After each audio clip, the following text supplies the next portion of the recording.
Have you ever been in an endless cycle of suffering and misery you just can't seem to escape? Perhaps you are doing a job you don't really want to do, or have a lifestyle that's not sustainable. Perhaps you've got addictions, bad habits, obsessions that are holding you back from being who you truly want to be. My name is Neeraj, and I can say I've had all of the above and more. So I want to tell you my story of how I managed to get myself out of a deep, dark depression and transform myself into someone who wakes up every day saying, I love my life, rather than I hate my life. And I want to join the dots of my story and my journey to being on this stage here today to share with you some insights and tools that have really helped me to get to where I am and be at my best. So let's go back in time to when I was a teenager, and I was filled with hopes and dreams of one day being a DJ playing around the world in different clubs and venues. But I had this little voice in my head. It was my mum that kept saying, "Beta, you don't be DJ, you be pharmacist." And I'm like, "No, Mom, I want to be a DJ." So I still went for my dream, and you know what? I got successful in the beginning. I ended up with a pretty successful rave in the UK in the early 2000s, and I got my first taste of fame and glory and success. And the thing with it is, it's a very hedonistic culture. It's a lot of fun, but it comes with drugs, alcohol, sleepless nights. And it really took its toll on me. And in the end, I had a bit of a burnout. And boom, I end up doing a job that made my mum very proud as a pharmacist. And now I've got this voice in my head from my mum saying, "I told you so, Beta, I told you so." So I have to deal with that now for a few years. And I start to spiral out of control, to be honest. Because I still carried all those bad habits from the past. And I used them as a form of escape from the misery and suffering of this job that I was in. And so on the weekends, I'd go out and get completely off my head. And there was this one morning, I remember on a Monday morning, I wake up in my car, having no idea how I got there after a weekend of heavy binge drinking and partying. So I knew at this point something had to change. I need to make a deep shift in my life. And I'd become like a moaner, complainer, a disaster baiter. I used to always look at the worst case scenario and everything. And it's not just because I'm British. Seriously, I took it to a whole nother level of complaining. So there was a friend of the family at the time. He knew I was really suffering. I was in a serious bad way. And he said, "What was it they used to do that really lit you up?" And I said, "Well, I used to love throwing these raves and having people to come together and celebrate life together." He says, "What if we do this again? I'll lend you some money." So I was like, wow, someone wants to support my hopes and dreams. Yes. So took the money and made a plan to throw the best, biggest party ever in London's history. And actually, things seemed to be progressing pretty well until some red flags appeared. First red flag, the headline DJ decides to cancel. And I'd built the entire event around this one act. Second red flag, now we're not selling enough tickets. And at this time, I have a business partner who's going on about positive thinking. Stay positive, stop being so negative. He got caught up in this law of attraction stuff that was going around. And so did I. And I became completely irrational and didn't listen to my gut. And in the end, it was a complete disaster. I have 300 people in a 3,000 capacity event. So you can imagine, I lost a lot of money. I'm in tens of thousands of pounds in debt to a family friend, filled with guilt, shame, anger, hatred, and all of these things, feeling like a complete failure. So now I start to really spiral out of control. And I went into a deeper depression. And in the end, I got a disease that left me housebound for almost a year. And this is where a profound, deep shift happened. But going back in time, I just want to analyze my story for a moment, because if you look at my life, I actually was very privileged. I had friends and family who supported me.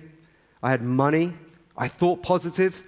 Why did I keep failing? Why was I so unhappy with my life? So I had the benefit of time now, when I had this illness, being housebound, to really ask myself some profound questions, to figure out who I truly am, because I realized I'd gone completely out of alignment, and I wasn't living by my truth or my core values. So in doing this, what I realized was that you become who you really believe you are, and you are how you think, what you feel, how you feel, and what you do.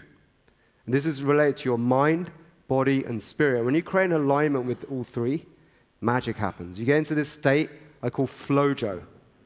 Yes. Okay, it sounds like a funny term, but it's actually science, okay? You bring two words together. Flow, which is a state of being that was made popular by the Hungarian psychologist Mihaly Csikszentmihalyi. And it talks about a state that artists, creative people, entrepreneurs get into where time stands still and you get into this state of effortless flow and action, where it really depends on you really loving what you do with purpose and mission. And I used to get into this state of ecstatic bliss when I was doing my music in the studio and playing on stages. But it's not very sustainable. It comes and goes. And then you would enhance it with substances and drugs to see if you can make it last longer. And scientists are trying to study this state to see how do we make it last longer. And I think I found a way. And what that is bringing in the mojo. Flow and mojo. Mojo is an African-American term for your vibe, your energy, your vitality. You know someone's got a lot of mojo if you go into a party and you get magnetically drawn towards someone. Have you ever had that? Do you recognize that? Relate to that? So I used to have some mojo back in the day when I was running the raves. I was the magnetic person in the room. But then I lost it. And then the opposite of mojo is nojo.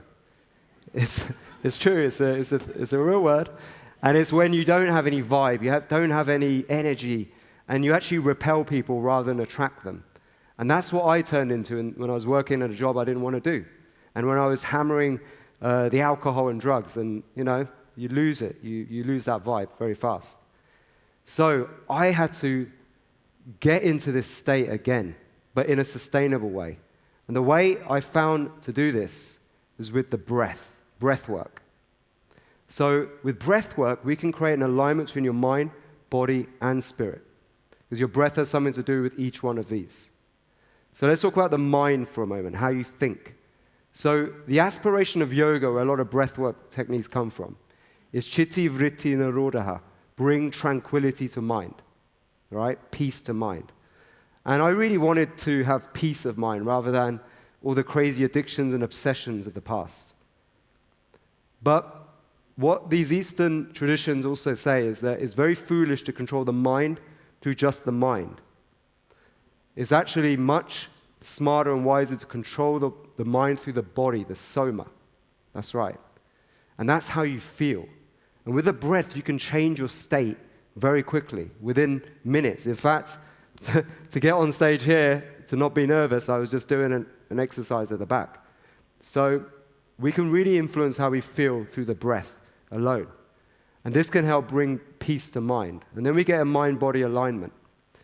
But now let's talk about spirit. Spirit is also a Latin term for breath. Spiritual means to breathe. It comes from the Latin root espiritu. And a lot of spiritual practices involve breath work. This is what I discovered. And through breath work, you can discover who you truly are. You can awaken to your truth. And then through self-awareness, you can find out who you really are, what your truth is, what your core identity is, your core values, what's good for you, what's not good for you, who you should surround yourself with and not surround yourself with because you become your environment. And a lot of things and insights can come through breathwork practices. And then we can create an alignment of mind, body, and spirit, and then we get into this state I call flojo, where you can achieve greatness. Because a lot of people who access this state go on to do great things in the world. And I wanted my core identity, to do something meaningful that actually makes the world a better place, rather than for the external reasons what I was doing back in the day, where I was making music for fame, for money, for glory. It wasn't really my truth. And now I've managed to find that music elevates the practice of breath and breath work. So I found a whole new purpose for music.